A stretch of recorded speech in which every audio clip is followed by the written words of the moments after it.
Stu Peters MHK joins us this week to talk about his new roles in highways and the post office, but we also discuss Rob Callister's shock sacking announced last Thursday and have a look at this month's Tynwald.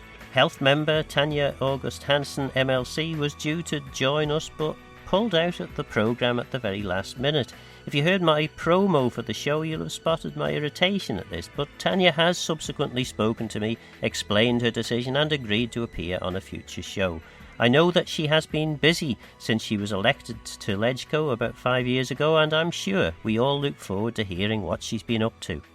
Frequent contributor to this show, Laurie Hooper MHK, was also due to join us, but having just been appointed Minister for both Health and Enterprise, I think he had a reasonable excuse not to come. So Stu, you're on your own today. We did originally have a cast of 2-3 other guests, but for various reasons they've decided to pull out at the very last minute. Well, think of it as quality rather than quantity, Phil. Well, that's what I do think of it as. But perhaps that's the one to start with, is you could describe it as quality or quantity. Rob Callister's departure, does that come as a big surprise? It did, yes. I'm not involved in the health department, and I'm not involved in most departments, to be honest, but health especially is something best left to experts, I think, so I tend to stay out of it unless I've got a constituency problem. And I found, just as a by-the-by, that the MCALS service is very helpful if you've got, certainly if I've got a constituency problem. So, yeah, I don't really get involved in health. I'm not a departmental member. But I did hear rumblings while I was in London last week that there were things going on in the department. So it was a surprise to me, as it will have been to an awful lot of people last week to have seen the email from the Chief Minister about it. Because in essence, the minister has been sacked. He was asked whether he would like to resign, and basically he said, well, I don't think I've done anything to warrant resignation. Right. Well, I don't know what was the content of those discussions, but yeah, it was a bit of a strong email that said effectively that he'd been asked to stand down, which is unusual. Because you'll know in politics the usual way is to allow people to fall on their own sword and retain some dignity, but that doesn't seem to have happened, which is a shame because Rob is a nice guy and I'm sure he was doing his best. But like I say, beyond that, I don't really know whether he was doing a good job or if he'd gone in with firing on both barrels. I don't know what the problem was. And does this say something? Well, it must say something about the Chief Minister's judgment and ability to actually control, manage, work with his colleagues in Council of Ministers. I mean, I think it's quite extraordinary in the first year of any administration. I mean, just over a year, aren't we? That 3 ministers have gone. One resigned for fairly reasonable reasons, Minister Ashford. But the other 2, they do seem to demonstrate perhaps a lack of ability on the part of the Chief Minister to lead his government. I don't know, because I'm not a member of Council of Ministers. I don't know what the discussions are within Comin. Yeah, in some ways. I mean, if you were to try and put some sort of a positive spin on it, it would be that the Chief Minister, as soon as he recognises that there's a problem, seeks to resolve it, without fear or favour. Whether that's the case here or not, I don't know. As to why he gave Rob the job in the first place, he will have thought that he was the guy who had probably the most experience, because remember that I think 11 members of the 24 are new to the House of Keys, and we just don't have that breadth of experience to be able to take on a ministerial position, not many of us anyway. And I suppose just finally then, you haven't had any phone calls asking whether you'd be willing to take on ministerial responsibility? No, strangely enough not. I mean, to be honest, I don't think that I've got enough experience to take on a ministerial job.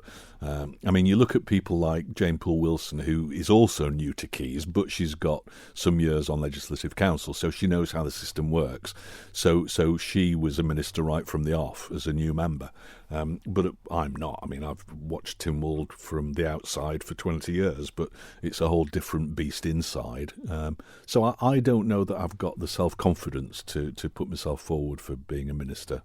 Maybe in the fullness of time, I don't know, but just at the moment. I am somebody who worries that he might not be quite up to the job. So when I was offered the post office job, I did make it clear to the Chief Minister that it wasn't anything that I'd sought, but if he wanted me to do it and thought I could do it, I'd give it a go. Ministerial work, I think, is probably more complicated, and it relies more on some sort of experience and knowledge of things that have gone on over the last administration as well, because an awful lot of what we're doing now was started in the last administration. And I think that the ministers who were there then, even if they weren't ministers at the time, have got a much better sort of understanding of issues. Yeah, because it's not a simple matter, politics, is it?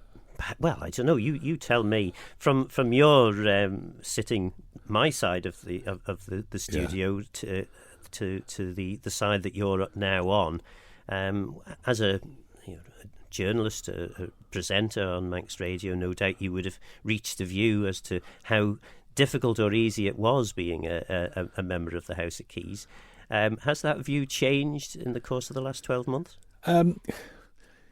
Yes, it has, because I've changed sides effectively, and I think when you change sides, you've got to go all in. And so I've gone all in to a political career, and I've talked to people on a different level now, as a colleague rather than as a journalist. And a few of the members who I might not have been impressed by as a journalist, I'm actually quite impressed by as a colleague, because I look at the workload that they've got, I look at the amount it takes out of them to do the job, and it gives you a whole different perspective, I think. Actually, I mean, you mentioned there about not being a department member. I know that in your electoral materials, you'd made it very clear that you weren't going to for the first year. Yeah. First year's up. I've taken one. I've taken a position in DOI. Oh, right, yeah. So I'm now the Colossus of Rhodes in the DOI. Because it was because I wanted a year to sort of get my feet under the table, to learn the system, to get to know everybody, get a feel for how things worked. And I didn't want to be consumed by the machine of government. And I think that was a good decision. But I've done it for a year now, and I'm no means an expert on any of those things, but I've got a better feel for it. And I volunteered. People said, that's a bit of a rough shake that you've been given the roads, because that is one of the poison chalices of government. I think they're all poison chalices, to be honest. But somebody's got to do them, and there's only so much that you can lob grenades in as a backbencher. And I think you get to a stage, and I got to it after a year, where I thought, well, if I want to change things, rather than just asking awkward questions, I really ought to roll my sleeves up and get stuck in. And there's no guarantee that I'm going to be able to do any more now that I'm in the department, because I think people assume on the outside of politics that somebody who's a political member can make huge changes. And that's not the case. Everything's done pretty much by consensus.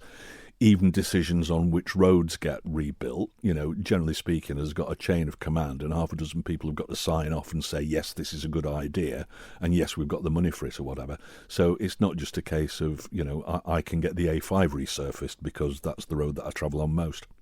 And of course, there is an argument, and certainly it was an argument I employed when I was DOI Minister, that politics should be kept completely out of priorities when it comes to road improvements. Yes. In fact, that I had very firmly delegated that to the officers to devise the list of where roads needed to be done. Yeah, the only thing that I would say about that is that the department has got its own priorities, and it's all very carefully thought through, and there are all sorts of factors that go into prioritising one road over another. But I do have serious questions about it. I've only been in the department for a couple of weeks, so it's early days, but I am talking to people like Jeff Robinson at the moment to just ask those questions. Why are we spending an awful lot of time and money and effort on Victoria Street, for example? Because, not that I do an awful lot of shopping, but whenever I go into town as a pedestrian, I've never once thought, that junction there with the Pelican Crossing it needs to be rebuilt. it strikes me that there are far more worthy places around the island with big potholes or rotten road surfaces. I mean, just Woodburn Road, for example, if you ever drive up there towards the grandstand, it's like a patchwork quilt. It's disgraceful for a main road.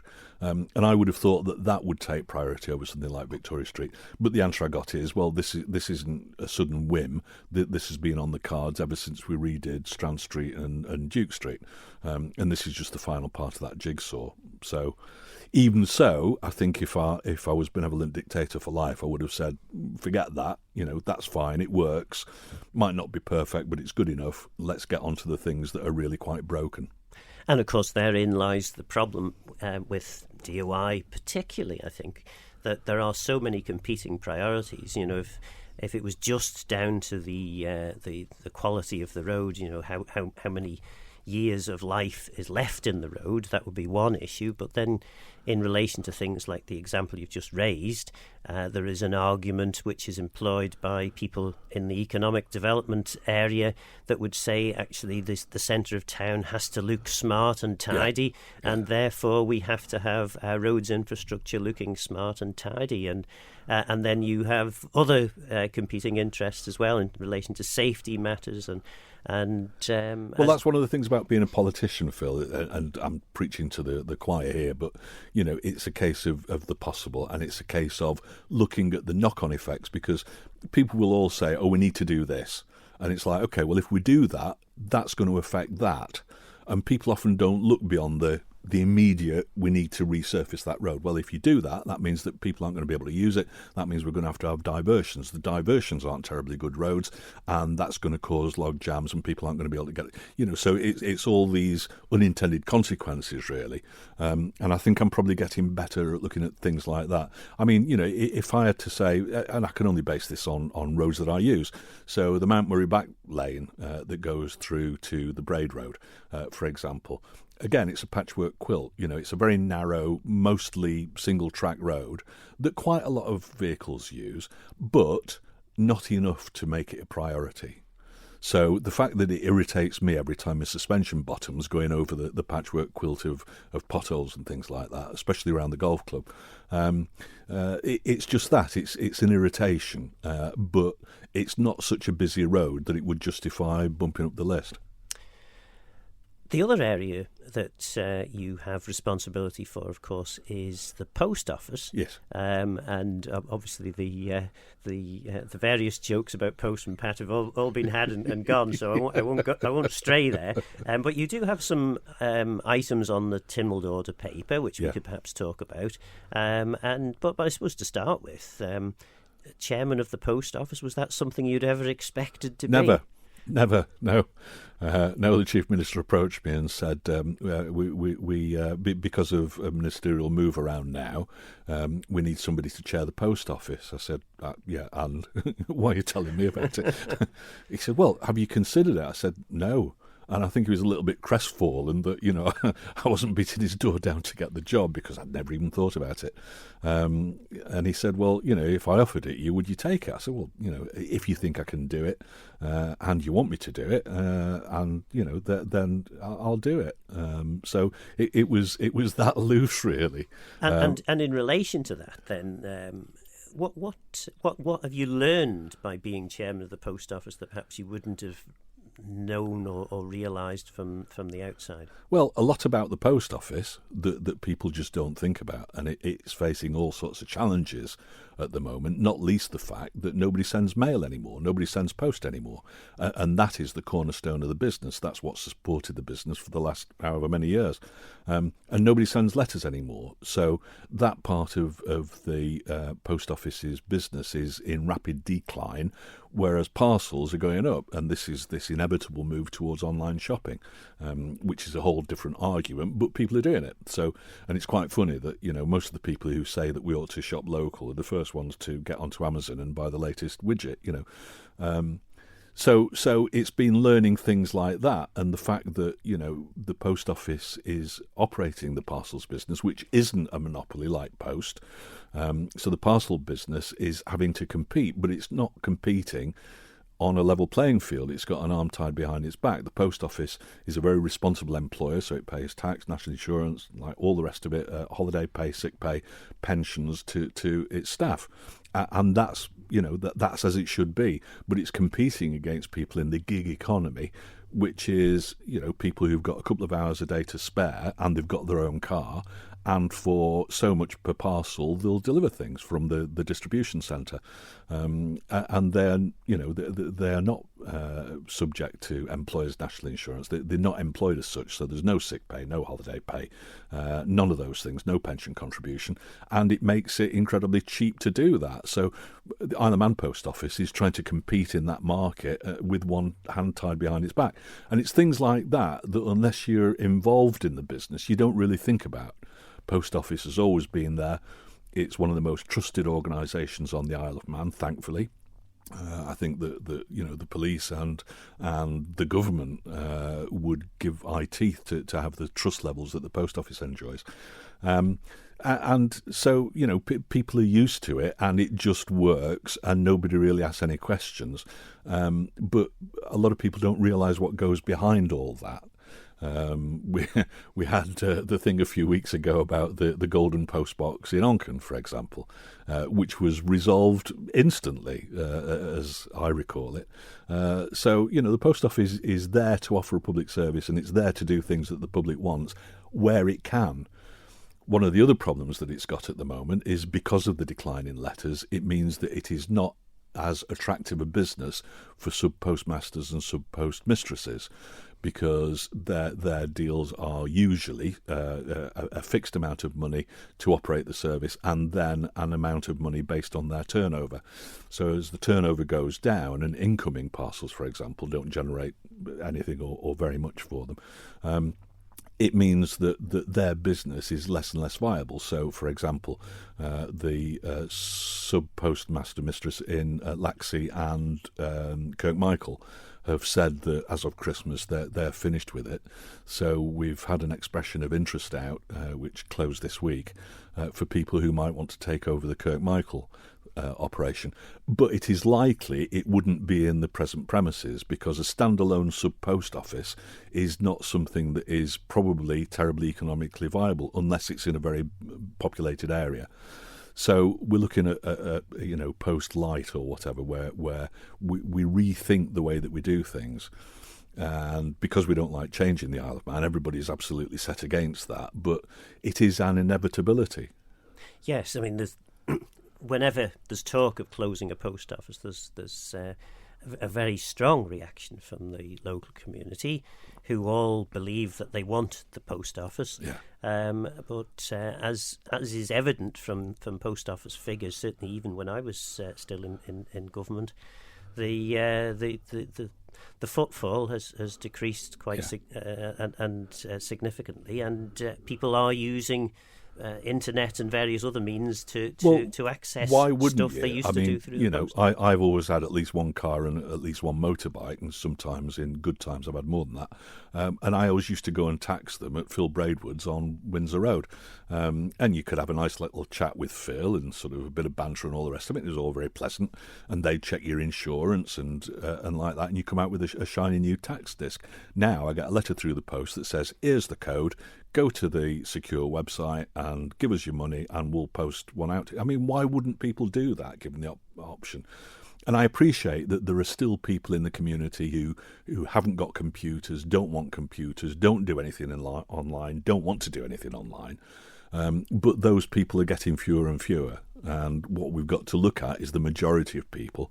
And the majority of people now are digitally enabled one way or another. And the post office business has got to reflect that. There was talk at one point of having... using the post office potentially as a kind of a government counter, and maybe having a fairly radical rethink about how this service is delivered. Certainly for a fair while during my time in Tynwald, the view was we just had to keep all these artificial subsidies that were involved. So as DOI Minister, I had to allow for various things to be done through the post office rather than done online, because Tynwald members were kicking off that this was going to lose the post office loads of money if we went online with it. And in the end, effectively that meant that more roads couldn't be repaired because we were effectively putting in an artificial subsidy. Those discussions are still ongoing, so we're still talking to the DOI about vehicle licensing, and I think that their long-term plan is to digitalise it. Same thing with benefits. I think that the Treasury's long-term plan, and by long-term I mean 2-3 years, is to make all that digital so that money is transferred directly onto the card or whatever it is, whatever system is used. And there will always be certain people who don't want that. They want to physically go somewhere and walk out with a handful of cash. And that's kind of all right, but it isn't sustainable. And I think that we've all got to be grown up about that. And I think we've all got to say, yeah, that's all very well, but if there is an option, then people really ought to consider that, because, the post office can't be kept open for the few people who refuse or are unable to use digital technology. Maybe the thing is to try harder to enable those people to have access to digital services rather than try and keep loss-making sub-post offices open. Or perhaps using the government counter example, maybe having a rethink about how the post office is supported by government, and rather than doing it by forcing various departments to continue to lose money by using old paper methods, actually take some of the saved money and spend that in the post office to allow people to come in and learn how to use online facilities. Maybe there'll be a computer available that they can use. Maybe that sort of thing. Is it that kind of imaginative thinking that's required if the post office is to survive in the future? I think that this is before my time, but I have heard that there was talk about having some sort of community hub service. And I think that for various reasons, people decided that it possibly wouldn't work because it would mean having government officers involved and all the rest of it. So, I can't give you chapter and verse on it, but I don't think it really was progressed. The thing is, again, unintended consequences. I was talking to the chief exec of Isle of Man Post the other day, and I said, well, maybe part of the answer to this is to have a mobile service, a bit like the mobile library. So that can be out and about, and it can maybe go to places that haven't got a sub-post office anywhere near, and it would be a good service. He said, well, yeah, that's okay, but here are the problems. And he listed all the problems with doing that, at the end of which I just said, yeah, hands up, obviously that won't work then. So things like, it would probably cost £250,000 for a mobile post office because it would have to be built to a certain standard. They've asked people in the past, members of the public in the past, would you welcome that kind of thing? A lot of elderly people have said, I don't want to be walking up steps to get into the post office. It would have to be secure. It would have to go to locations that were also secure. So what starts off as, that would be a good idea, why don't we do that? There are usually reasons. And the post office is an incredibly good organisation. The people who are running it and operating it are all good people. And there are very few things that they've not thought of in the past and looked into. Well, I hate to say this, but we're approaching halfway through the broadcast already. When we started off two Tynwald members light, I was wondering how we were going to find plenty to talk about, but we seem to be managing. So after the break, we'll have a closer look at the Tynwald Order Paper. You're listening to Post Office Chair and MHK for Middle, Stu Peters. So looking at the Tynwald Order Paper then, there's a statement by the Chief Minister on built environment. Any ideas what's coming there? Or? No, I don't think I have. Yeah. Sorry. Well, no, that ended that conversation fairly quickly, didn't it? It's always good to be straight and honest, isn't it? I'm sure every politician claims they want to be. So I shall wait with great interest for Tuesday and find out what he's talking about. The only trouble with brownfield sites is that they're not always easily developed and they're not always suitable for housing accommodation. Everybody thinks that brownfield sites are the answer, and they might be part of the answer, but they're not the entire answer, I don't think. And actually mentioning the economic strategy, an item or two later on the order paper, there it is, the Isle of Man economic strategy, which the Chief Minister will move.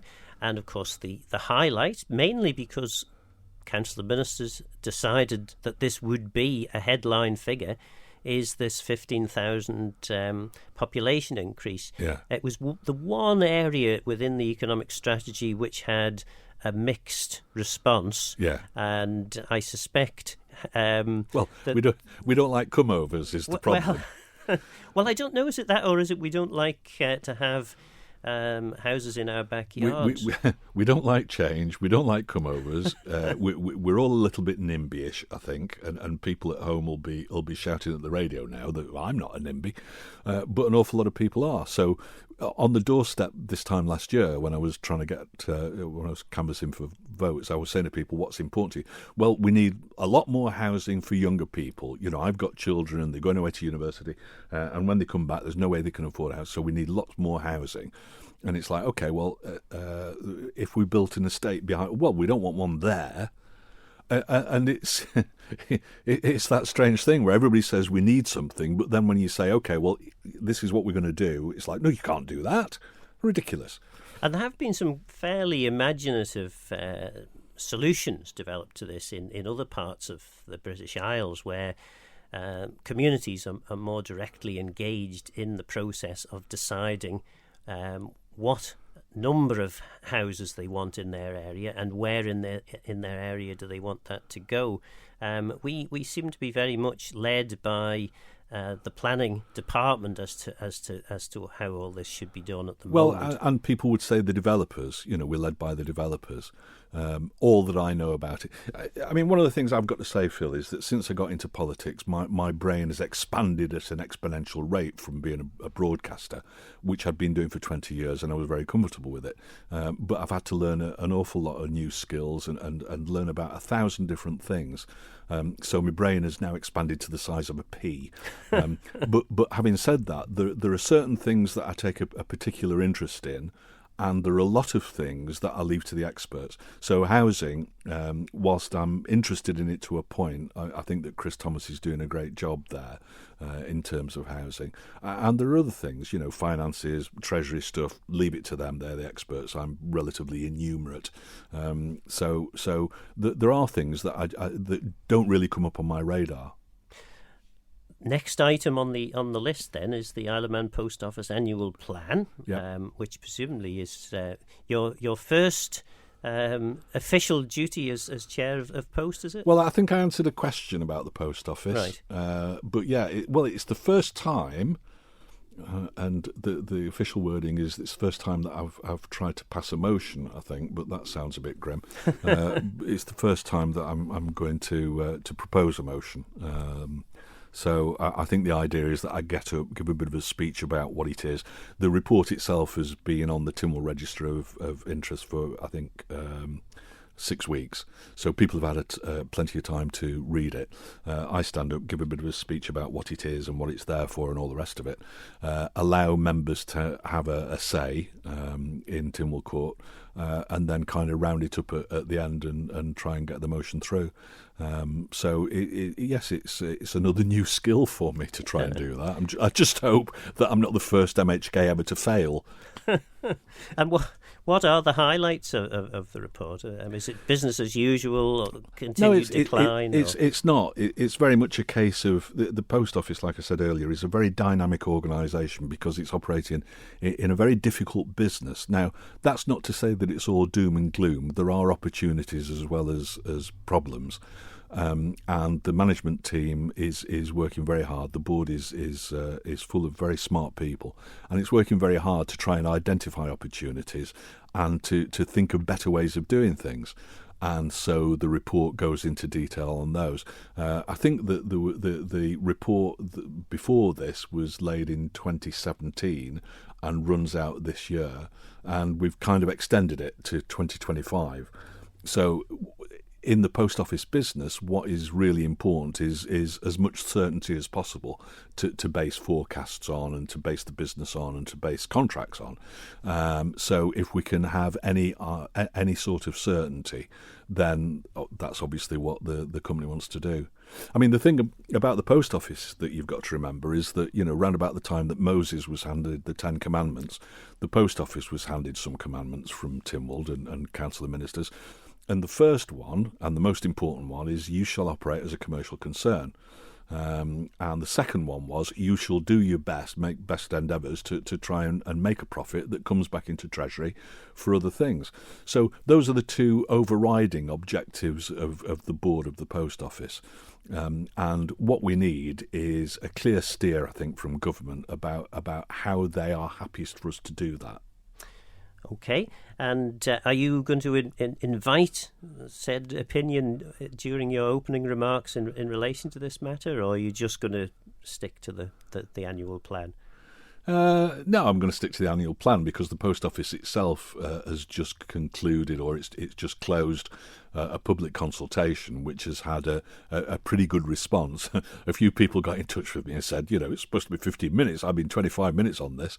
So there have been a few complaints about it, and why the consultation needed to know the colour of people's underwear and all the rest of it. But it was run by a professional company, and I think it's had a good response. So in terms of trying to find out what our customers want and make sure that tallies with what we are trying to provide, that's something that's done at a company level, at the post office level.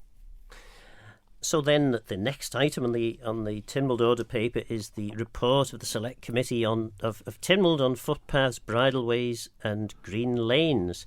Have you been engaged in that at all? I have absolutely zero interest in those things, I'm afraid. Walking is massively overrated. I seem to have been doing a bit more of it over the last week or so, and I can't recommend it to anybody. Well, fair enough. I mean, the Council of Ministers effectively has come back and said that they think that what the Select Committee recommended was fine. So it all seems to be another Tynwald love-in on this one. Yeah. The next one then is I won't vote against it. I mean, there are certain things that I vote against on principle. There are certain things that are fine for other people, but not anything that particularly interests me, and this is one of those. So, if the consensus is, and I'll read the report beforehand, if the consensus is that the government's heading in the right direction, or this is what it ought to do, then I'll vote along with the others on it. Yeah, so next on the list is the publication of members' circulars, and it would appear that Laurie Hooper has some concern about the presiding officers being allowed to authorise that certain information that has been shared be released to the public. Well, unless I've got the wrong end of the stick, I think this is something that was started by Alistair Ramsey, where he was talking about secret meetings of Tynwald. And so people have looked at that, the Clerk of Tynwald has looked at it, and so in future, the minutes or whatever of these meetings will be made public after a certain period of time. You'll appreciate, I'm sure, that members need to be able to talk amongst themselves before a public response is published.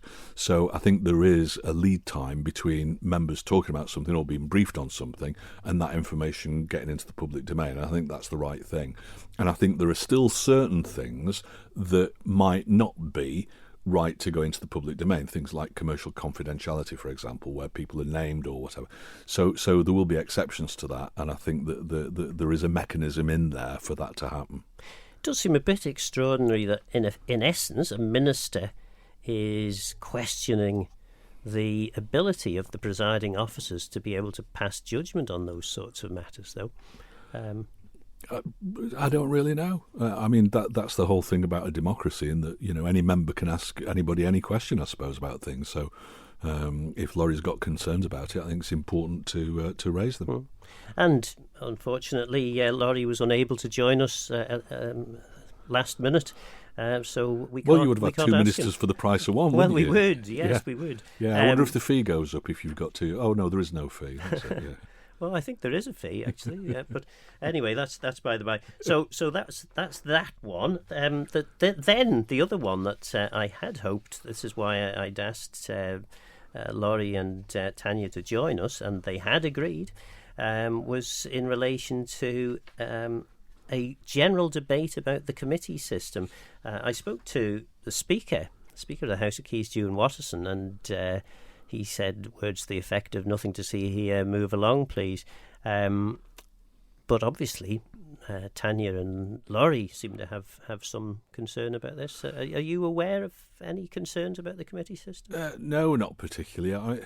The thing is that, and this is something that irritates me and bothers me, I suppose, about government, is that we tend to do an awful lot of navel gazing.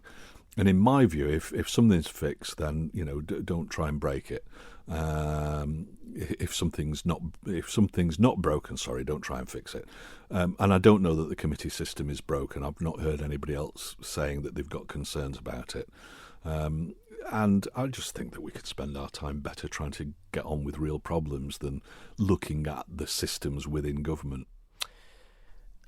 Another one which I would imagine some of your ratepayers might think is a good idea, but others may have a bit of a concern, is an all-island leisure rate. Is this the Trojan horse way of introducing an all-island rate completely, or is this just another whim on the part of Mr. Moorhouse from member for Arbury, Castleton and Maloo? You'd really need to ask him about that. It strikes me that this is something that's been talked about certainly for as long as I can remember, so that's probably 25 years, about the thought of an all-island rate, and whether or not this all-island leisure thing is a precursor to that, I don't know. You'd have to ask him, and he'd probably not give you an answer to it anyway. I'm pretty sure he hasn't when I have asked. Yeah, so. I don't know. I've talked to a couple of the local commissioners' offices about this, and I think that they're a little bit concerned about the idea for obvious reasons. But the question is whether or not we ought to have the 4+1 or whatever, and try and get more efficiencies in the commissioner system that we've got, the local authority system. That's a bigger debate than we could have today, and it's not something that I'm particularly well informed on. Because you've got 3 local authorities in the middle, haven't you? Braddon, Santon and Maloo? Yeah. And Braddon, one of the larger, richer authorities. Santon, one of the smaller, poorer ones. Yeah. Yeah.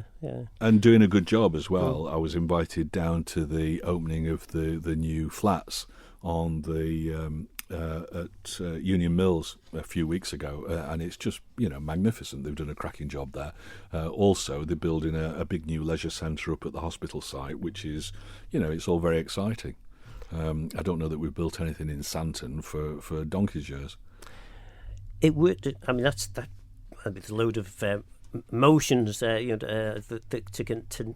finish the order paper, but they're relatively minor things by the look of things. Maybe there's a few that have sneaked in there, but they tend to be just orders from various departments of government. Well, one is the Green Living Grant amendment scheme, which maybe doesn't come a moment too soon. Yeah, it's not been working, has it, the Green Living scheme? No. So I think that we need to be fairly fleet of foot, realise when things don't work as expected, and change them so that they do work. I mean, this is one of the differences. I was in London last week at a CPA event, which was aimed primarily at new members of the House of Keys, so that we got a feel for how it's done over in Westminster. So I spent 2 days in the Palace of Westminster. We got to see Prime Minister's questions. It does make our 3 departures from ministerial office look absolutely quite minimal, doesn't it? Well, I thought if I'd have stayed an extra week, I might have been Prime Minister by now. But and the thing that I did learn, because everybody that you talk to, if you read Facebook or Manx forums or whatever, politicians in the Isle of Man are all completely useless, don't do anything, just on a huge salary and swan around feeling important. If you look at UK politics, it strikes me that is very much more a big game. And like I say, we spent 3 days there. And it all seems like a game, and it's a bit of a blood sport. And they probably spend half the time with internecine fighting amongst their own party, and then fighting the opposing party. And we're so fortunate that we don't really have that in the Isle of Man, that people are elected, they get involved, and in my experience over the last 12 months, everybody that's in the House of Keys certainly is committed to doing as good a job as possible. Now, it might not be a brains trust, but you've got 24 people who are really trying the best for their constituents and for the wider island. And I didn't get that impression in London looking at the House of Commons. It struck me that there were 600 people who were all looking after their own interests first, and working on being able to retire with a few non-executive directorships that would be very lucrative, and all the rest of it. I think it was definitely a tick in the box for our political system rather than theirs, and that is the mother of parliaments. So everybody looks at the UK and thinks that's the way it should be done. I came away thinking, actually, it's not. We've got a better system in Tynwald. There is, though, a view that one person's view of point scoring and internal fighting. Another person might say, well, actually, this is proper, real scrutiny and holding people to account. Do you think perhaps sometimes we're a little bit too soft in terms of holding? I don't think we are. I mean, if I've got a problem with anything that's going on in government, I can pick up the phone, or I can pop in and see the minister or the political member or whoever, or I can see the clerk of Tynwald. Everybody is accessible in the Isle of Man. And so, if I wanted to stand up and ask 20 questions at the next Tynwald or the next House of Keys, there's nothing to stop me doing that. And unless I ran out of time, all of those 20 questions would be heard and answered. In the UK, I think we were talking to one MP who said, over the course of a year, you probably get 3 opportunities to ask a question. Prime Minister's questions, for example. Well, every Tynwald, every House of Keys is effectively Prime Minister's questions. So again, it looks good, but the question is whether or not the theatre of politics is more important than the reality of politics. And I think if you're there to try and make a positive change and to do a good job for people, the fact that you're not constantly thinking about, how you can get one over on your opposing constituency partner or whoever, I think ours is a better system.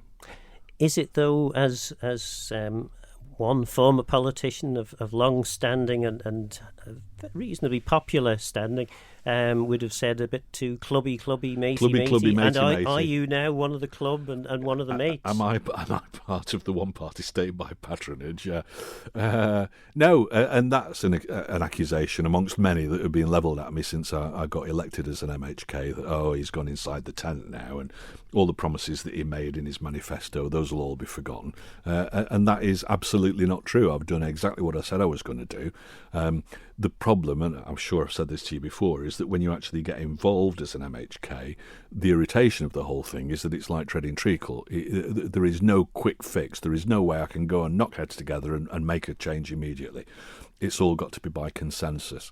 And the other problem that I've noticed, and I've said this before, I'm sure, that government and the public sector as a whole looks at outputs rather than outcomes. So as long as everybody's busy, as long as everybody's working hard, as long as people are producing reports and doing consultations and all that, then the presumption is that everybody's doing a good job. And actually there's nothing coming out at the end of it. So if you've got a pothole on your road, what you want is somebody to turn up with a bucket of tar and fix it. You don't want an unmet needs survey and a prioritised list and a so-and-so and and all the rest of it that government takes. But, and I was trying to explain this to somebody on Facebook the other day, the problem is that we live in a very litigious society now. We live in, I'm saying it's a problem, and in some ways maybe it is. And the other thing is that we live in a society now where transparency is very important. 50 years ago, you elected a politician, you'd never see or hear of them ever again, and you just trusted them to go on and do the job. Nowadays, people are questioned on every single thing that they say, think or do. And it takes staff to do that. One of the disappointments I've got is that, again, in my manifesto, I stated, and it's not a new thought, that government is too big. The public sector's too big. Let's try and reduce it and make it more manageable. But to keep those services that people insist on these days, and to keep the transparency, and to have people to answer freedom of information requests and things like that, you've got to employ people to do it. So it's just the way that the world is going now, and it's not a case of government trying to employ as many people as possible to make the unemployment figures look good, which is, criticism here all the time. I mean, you say it's the way that the world is going. Do we, though, not have the opportunity in the Isle of Man of actually bucking the trend and saying, actually, you know what, we've got so much middle management, which effectively is the treacle, that effectively you're driven by processes often which could have been started even in my time, two terms ago. I think the problem with the Isle of Man public service or public sector is that what we do is that we base those processes on what happens in the UK. So in a department, you might see all sorts of jobs that realistically in the Isle of Man, do we need that? And I'll not name any of them, but, I remember years and years ago when I worked at Manx Radio, I got a copy of the internal phone list for government. And I looked through the titles of people in various departments, thought, we don't need one of those. Why have we got somebody doing that? But I think that what happens is that, and it might be because we often employ civil servants from across who bring all these sort of English ideas about how you need to structure a department. But I think that that's the problem with it. But once you've got it, how do you get rid of it? People say, just sack them all. Well, you can't do that. For one, it's not a reasonable thing to do to people who've got the livelihoods to consider. But also, if they've been doing what they've been told to do for the last 5 or 10 or 20 years or whatever, you can't then say, but you're doing it wrong, because their answer would be, well, we're doing exactly what we've been told to do. So I don't know how you change that. I really don't. And I think there have been initiatives where, in the DOI, for example, I can't remember the acronym, but it was something about, looking at each individual job and deciding whether or not it was an important job, whether it was being done properly and all the rest of it. So, again, before my time, but I believe that took place. And the trouble is that it unsettles people, which, again, can be fairly counterproductive. The size of government, the size of the public sector is a problem. What we do about it, I honestly don't know. I don't think there can be many people in government that, given the opportunity to actually get on and deliver the core purpose of their area of responsibility, that they wouldn't be delighted to be freed of the bureaucracy, the overwhelming layers of bureaucracy which hold them back. Well, I always used to say when I was on the radio that what the Isle of Man needs is to elect me as benevolent dictator for life, because if you had that autonomy, you could actually just go into a department and say, right, you, and you're fired. We don't need you anymore. But in the system that we've got, you just can't do that. You would walk through a department and say, what do you do? Oh, I do so-and-so. Right, we don't need that anymore. You're off. What do you do? Well, I plan. Well, we're not going to build any new ones of those. You're off, gone. And that's the only way that you could do it. But I don't think that vote will be forthcoming anytime soon. Well, it would be wrong of me not to give you the opportunity, just as we approach the end of the programme, to tell me whether or not you attended COP 27. I'm guessing that maybe not. Has it happened already? Well, I don't know. It's certainly happening. Did Rishi Sunak go? Because yes. I thought it was very weak that he said, "No, I'm not going. I'll send some experts instead." And then he was faced with a barrage from the opposition benches about not going and taking it seriously, and he folded on it, which I thought was a very poor marker in his first week. No, I've got absolutely no interest in it, and more to the point. One of my heroes is Dr. Jordan Peterson, who's a philosopher and all the rest of it, and he posts thousands of YouTube videos, which I've watched most of. He's written books, which I've read. I think the man is a genius, and I watched a video by him the other day where he actually calls out the whole climate change thing and says, it's pretty much a nonsense. Because even if it's true, even if the projections are true, the fact is that we're sacrificing this generation for something that might happen if the scientists are right, and they've not been right so far, in 50 or 100 or 200 years. And that is just completely balmy. There are other views, of course, and they were expressed last month during the Tynwald discussion on all the various climate change matters. Well, sadly, Stu, that is the end. We've reached the end of the programme. I'm sorry, listener, that we only had me and Stu, although maybe you'll be pleased that that was the case. That was Stu Peters MHK for Middle Post Office Chair and self-styled Colossus of Roads. Stu certainly appears to be warming to his new role, but has he become part of the club? Or is it possible to effectively challenge and hold government to account without being rude and aggressive? Please get in touch with Phil Gorn at manxradio.com and let me know your thoughts and views on the programme. Also, let me know what you would like me to talk about on future shows. But for now, I'm Phil Gorn. Goramayo Sungay Chakram. Thanks for listening.